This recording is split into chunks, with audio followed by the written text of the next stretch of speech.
Selamlar herkese, kanalıma hepiniz hoş geldiniz arkadaşlar. Bu videomda görmüş olduğunuz bu sevimli saç bandının yapımını anlatıyorum.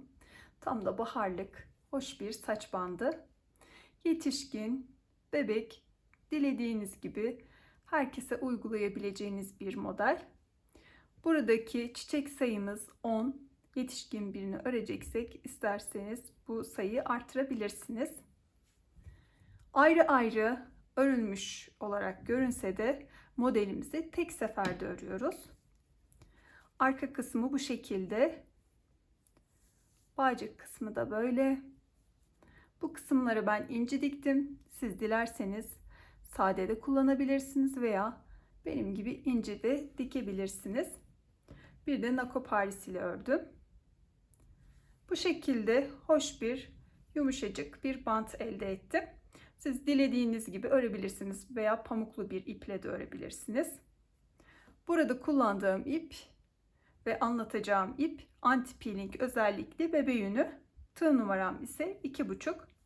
Yapılışına geçmeden önce sizlerden ricam videomu beğenip kanalıma abone olarak destek vermeniz ve yorum bırakmanız. Desteğiniz benim için çok önemli. Şimdiden teşekkür ederim.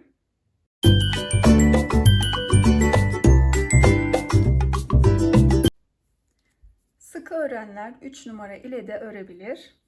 Modele başlayalım. Şöyle ilk önce 2 zincir çekip kısmı sabitledim. Sonrasında 4 zincir çekiyorum. 1, 2, 3, 4. 4 zincir çektikten sonra 2 doluyorum ve başta çekmiş olduğum ikinci zincire batıyorum. 1, 2 kez ördüm. Son ilmeğini tığımda tuttum. Sonrasında tekrar 2 kez doluyorum. Aynı yuvaya battım ve 2 kez ördüm.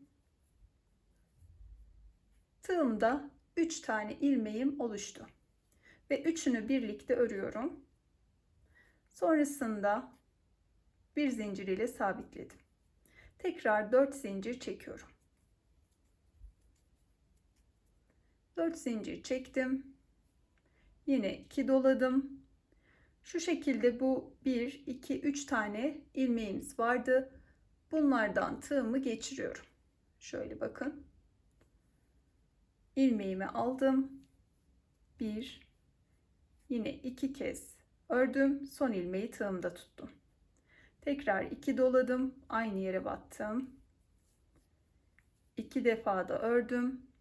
3 ilmeğim oluştu tığımda.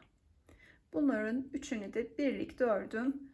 Bir zincir ile sıkıladım. Bu şekilde devam ediyoruz. Ta ki sayısı 12 olana kadar. 4 zincir, çift dola, bu yan kısımdan 3 ilmeğe tığımı geçirdim. 2 defa da ördüm. Tekrar çift doladım. Aynı yere battım. 2 defa da ördüm. Tığdaki 3 ilmeği birlikte örüp bir zincir ile sıkıladım. Bu şekilde devam edelim. 12 tane olana kadar bağcık kısmını örerek tamamladım. Şimdi çiçek kısmına geçiyoruz. Son olarak bu kısmı toparlayıp bir zincir ile sabitlemiştim. 1, 2, 3, 4, 5 tane zincir çektim. Yine aynı kısma batıyorum. İlmeğimi alıyorum ve tığımdaki ilmekle birlikte örüyorum. Bu şekilde bir halka oluşturduk. Çiçeğimizin orta kısmı. 1, 2 zincir çekiyorum ve çeviriyorum. Çevirdim. Şimdi orta kısma 6 tane sık iğne yapıyoruz. 1 2 3 4 5 6. Bunu yaparken de çok sıkı örmeyelim. Normal, çok da gevşek olmasın. Normal bir şekilde sık iğnemizi yapalım. Çünkü çiçek yapraklarını oluşturacağız bu yuvalara. 1 2 3 zincir çektim. Tekrar örgümü çevirdim ön yüze. Şöyle buradan örerek geldik. Sık iğne yaptığımız kısım arkada kalacak. Bu kısım çiçeğimizin ön yüzü olacak. Bir doladım. Sıradaki yuvaya batıyorum. Bir ilmek aldım. Bir doladım. İkinci ilmeğimi aldım. Doladım. Üçüncü ilmeğimi aldım. Bir tane doluyorum. İlmeğimi alıyorum. Şöyle tığdaki bu zincirin ilmeği kalana kadar bunların içerisinden geçiriyorum. Şimdi kalan bu iki ilmeği de birlikte örüyorum. Sonrasında 1 2 3 zincir çektim.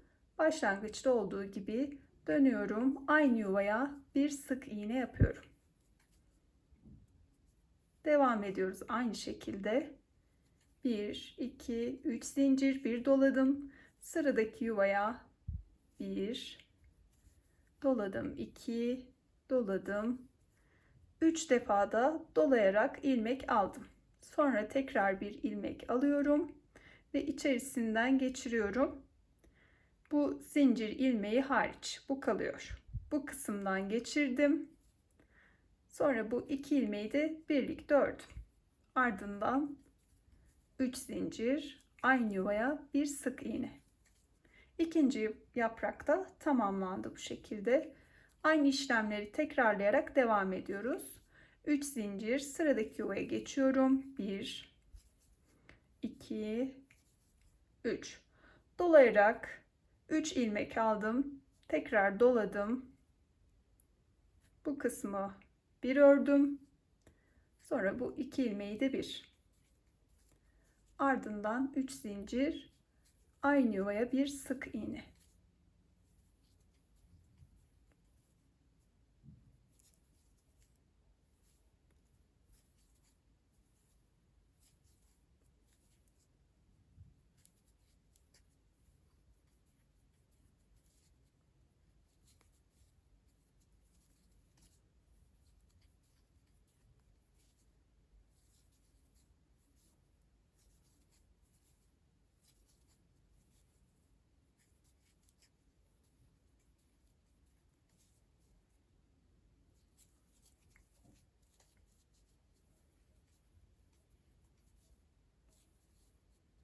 Ve sonuncu yaprağımız.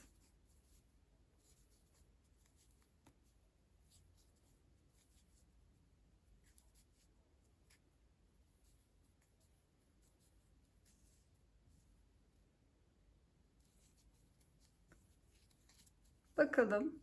1 2 3 4 5 6 tane yaprağımız oluştu.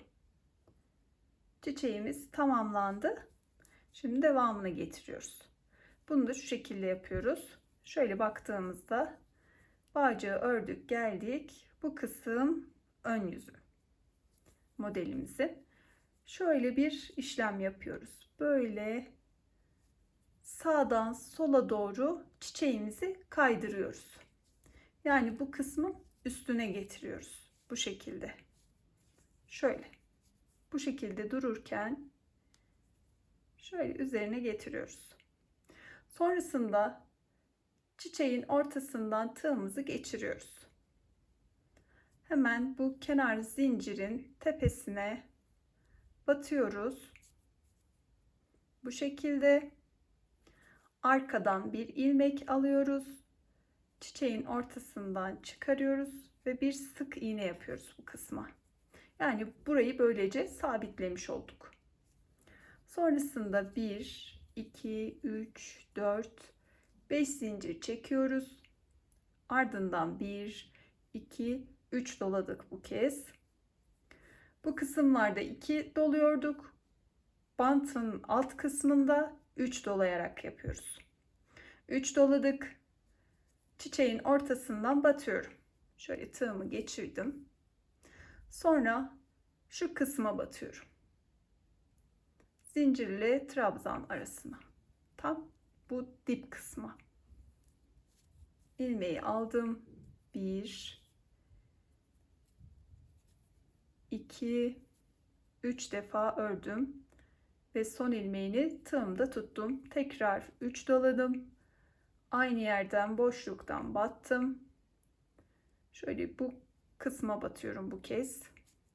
2 trabzanın arasına ve yine 3 kez örüyorum. Son kez 3 defa doladım. Bu kez de bu son trabzanı şöyle uç kısmına, şöyle kenar kısmına batıyorum. Bakın şuraya battım. Yine bunu da aynı şekilde 3 defa da örüyorum. Tığımda 4 tane ilmek var. Bunların hepsini birlikte ördüm. Sonrasında bir zincirle sabitledim. Şimdi ikinci çiçeğimizi oluşturuyoruz. Bu kısımdaki işlemleri tekrarlayacağız. Başlayalım. 5 zincir çekelim. 1 2 3 4 5 ilmeklere geçiriyoruz. Sonrasında bu kısımdan ilmeğimizi alıyoruz. Şöyle şu kısmı sıkıladım ve bir sık iğne yaptım. İkinci çiçeğimizin orta kısmı oluştu. Sonrasında 2 zincir çekiyorum, çevirdim arkaya. 6 tane sık iğne yapıyorum.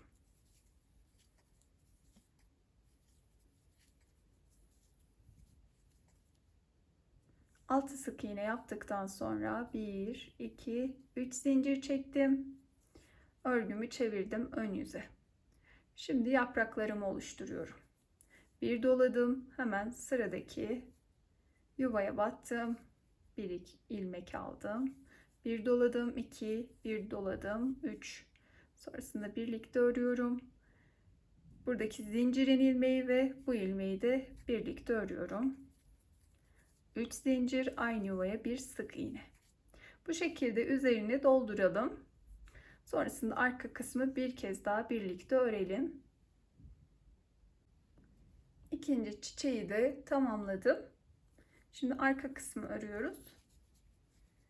Yine aynı şekilde sağdan sola doğru çeviriyorum. Yani diğer çiçeğin üzerine getiriyorum bu şekilde.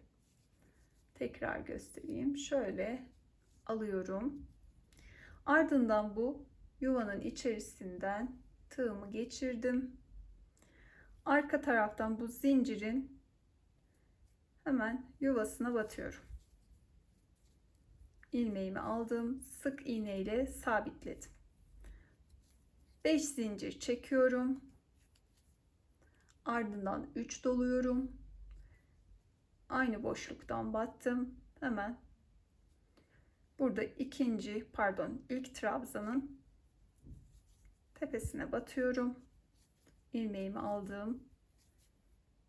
3 defa da ördüm. Son ilmeği tığımda tuttum. Tekrar 3 doluyorum. Battım. Bu kez ikinci trabzanın tepesine batıyorum. Bu kısımdan ilmeğimi alıyorum. Yine 3 defa da örüyorum. İlmeği tığımda tuttum. 3 kez doladım. Sonuncu trabzanın yine tepe kısmına batıyorum. Şöyle göstereyim. Şu kısmı hemen bitiş kısmına batıyoruz. Şuralarda bir boşluk bir yere batalım. İlmeğimi aldım. 3 defa da ördüm. Sonrasında hepsini birlikte örüyorum. Bir zincir ile sıkıladım. Ardından yine aynı şekilde 5 zincir çekiyoruz. Örgümüzü arka yüze çeviriyoruz. Yuvayı oluşturduktan sonra 6 sık iğne, Sonra ön yüze çevirip çiçeğimizin yapraklarını örüyoruz. Ardından bu kısmı çevirip tamamlayıp alttaki bu bant kısmını örüyoruz. Toplamda 10 çiçek olana kadar aynı işlemi uygulayalım. Sonuncu çiçekten birlikte devam edelim. 10 çiçek olana kadar ördüm. Şimdi bağcık kısmına geçiyoruz. Yine aynı şekilde çiçeğimizi diğer çiçeğin üzerine getiriyoruz. 1, 2, 3, 4 zincir çekiyoruz. Tıpkı bağcıktaki gibi yine aynı şekilde devam ediyoruz. Bu kez 2 doladık. Yuvanın içerisine tığımı geçiriyorum. Arkadan hemen bu dip kısma, bitiş kısmına batıyorum. Şöyle 2 defa da ördüm. İlmeğini tığımda tuttum. Tekrar 2 kez doladım ve battım. Hemen son kısmın son trabzanın tepesine batıyorum. İlmeğimi aldım ve 2 defa ördüm. Tığdaki 3 ilmeği birlikte ördüm. Sonrasında bir zincir ile sabitledim. 4 zincir çektim. Yine aynı şekilde çift doladım. Bu kısmı batıyorum. 2 defa da ördüm. Tekrar çift doladım. Battım. İlmeğimi aldım. 2 defa da ördüm. 3 ilmeği de birlikte örüp bir zincir ile sabitledim. Çiçekten sonra 2 tane burada yapmış olduğumuz modelden oluştu. 12'ye tamamlayalım. Uç kısımlardaki iplerimizi gizleyelim. Sonrasında da dilerseniz bu kısımlara inci dikelim ve son haliyle gelelim. Diğer taraftaki bağcığı da tamamladım. İncileri ekledim. Görmüş olduğunuz gibi çok güzel bir saç bandı elde ettik. Burada vermiş olduğum emeğin karşılığı olarak kanalıma abone olmayı, videomu beğenip yorum yapmayı unutmayın lütfen. Vakit ayırıp benimle birlikte bu modeli denediğiniz için teşekkür ederim. Bir sonraki videoda görüşene dek sevgiyle kalın.